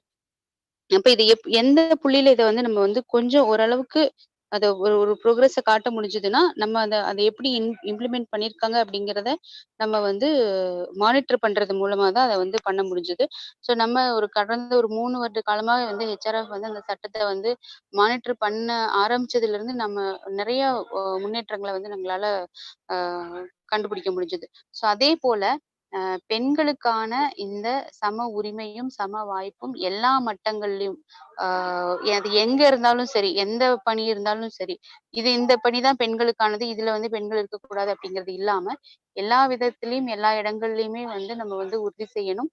அதை உறுதி செய்வதை எப்படி பண்ணலாம் அப்படின்னா அதை நம்ம வந்து தொடர்ந்து கண்காணிக்கணும். ஸோ அந்த முயற்சியை வந்து இங்க இந்த புள்ளியில இருந்து நாங்க வந்து ஹெச்ஆர்எஃப் வந்து நம்ம வந்து ஸ்டார்ட் பண்றோம். ஹெச்ஆர்எஃப் மட்டும் இல்லை எங்களோடு இணைந்து இருக்கக்கூடிய எல்லா நிறுவனங்களும் சேர்ந்து இதை வந்து நம்ம வந்து ஸ்டார்ட் பண்றோம். இதுல வந்து இந்த தொடர்ந்து கண்காணிப்பதுல எங்களோட சேர்ந்து பயணிக்க விரும்புறவங்க இதுல பணியாற்ற விரும்புறவங்க எங்களோட வந்து இதுல வந்து சேரலாம். உங்களுடைய விருப்பத்தை வந்து எங்களுக்கு வந்து மின்னஞ்சல் மூலமாகவோ இல்ல தொலைபேசி வாயிலாகவோ எங்களுக்கு வந்து நீங்க வந்து தெரிவிக்கலாம். அப்படி தெரிவிக்கும் பட்சத்துல நம்ம வந்து தொடர்ந்து இதை வந்து கண்காணிக்க போறோம். கண்காணித்து இது முதல் கட்ட வேலையா எந்த லெவல்ல பெண்களுக்கான சம உரிமையும் சம வாய்ப்பும் அரசு பணிகள்ல ஆகட்டும், இல்ல இப்ப தனியார் பணிகள்ல ஆகட்டும், மற்ற எல்லா இடங்களிலும் இருக்கு அப்படிங்கிறத வந்து நம்ம வந்து கண்காணிக்க போறோம். ஸோ அதை வந்து நிச்சயமா உங்க எல்லாருக்குமே இதுல வந்து இந்த கருத்து வந்து ஏற்புடையதா இருக்கும் அப்படின்னு நாங்க நம்புறோம். இப்ப நீங்க அதுல எங்களோட சேர்ந்து நீங்க வந்து பயணிக்க விரும்புறவங்க எங்களை வந்து தொடர்பு கொள்ளணும் அப்படிங்கறத நாங்க வந்து கேட்டுக்கிறோம். திரும்பவும் நான் என்ன சொல்ல விரும்புறேன் அப்படின்னா, ஏற்கனவே சொன்ன மாதிரி இது வந்து இந்த 16 நாள் ப்ராசஸ் அப்படிங்கிறது ஒரு இப்பதான் நம்ம இந்த இதுல இருந்து நம்ம ஸ்டார்ட் பண்ணியிருக்கிறோம். இனிமே நம்ம வந்து இதை எப்படி கொண்டு போகணும், அடுத்தடுத்து இந்த பெண்களுக்கான உரிமையை வந்து நிலைநாட்டுவதற்கு நம்ம தொடர்ந்து கண்காணிப்பதற்கான இந்த பணியில நீங்க எல்லாரும் எங்களோட சேர்ந்து இணைந்து பணியாற்றணும் அப்படிங்கிற ஒரு வேண்டுகோளோட வாய்ப்புக்கு நன்றி சரவணன். இதுல உங்களுக்கு ஏதாவது சந்தேகம் இருந்தாலும் நீங்க கேட்கலாம். Okay, thank you Tamilarasi ma'am. யாருக்காவது டவுட்ஸ் இருக்குங்களா தமிழரசி மேம் கேட்டதுல? பேசினதுல உங்களுக்கு ஏதாவது டவுட் இருக்குங்களா? Okay fine. Okay, thank you everyone. Okay, once again, good evening to one and all. I'm Savanan from HRF. Before we close the session, we would like to share the vote of thanks for the today's session as well as for the entire session. And thank you. I'm very pleasure to share the vote of thanks for today's sessions. I would like to thank today's speakers, Ms. Sam K and Ms. Laurel and Ms. Sucharita and Mrs. Tamilarasi for sharing the graceful words with us. It was very informative and useful to us. And I would like to thank our moderator, Ms. Tabassum Fatima, who moderated the session very well. And thank you sign language interpreters as well as translators and the participants. We, the HRF, have successfully completed the 16 days of activism against gender-based violence. And first of all, I would like to thank all the speakers of all the sessions who not only shared the thoughts, but also enlightened us in every possible way. And then I'd like to thank all the moderators who have been very timely and supportive right from the beginning. And then I would like to thank all the participants for their active participation throughout this campaign and asking thought-provoking questions to all the speakers. And all the sessions is available in our YouTube channel. Our channel name is Human Rights Advocacy and Research Foundation. So kindly look into the chat box. You can, if any of your friends or colleagues want to watch the session, you can refer our channel. All the sessions is already uploaded in our YouTube channel. And once again, thank you everyone I'd like to thank all the participants also, for today's participants. And once again, I want to tell a special thanks to all our co-organizers and special thanks to our wonderful team. Before I close the session, I'd like to have one announcement. The first thing is, if any of you want to co-organize our future programs, you can reach us to contact@hrf.net.in. I repeat, if any of you or your any organization want to participate in our co-organization of any future programs, you can reach us to contact@hrf.net.in. You can look at the chat box, the mail ID is available, or you can contact HRF directly. So thank you everyone. I'm very happy to see you all. See you all in another program. Thank you.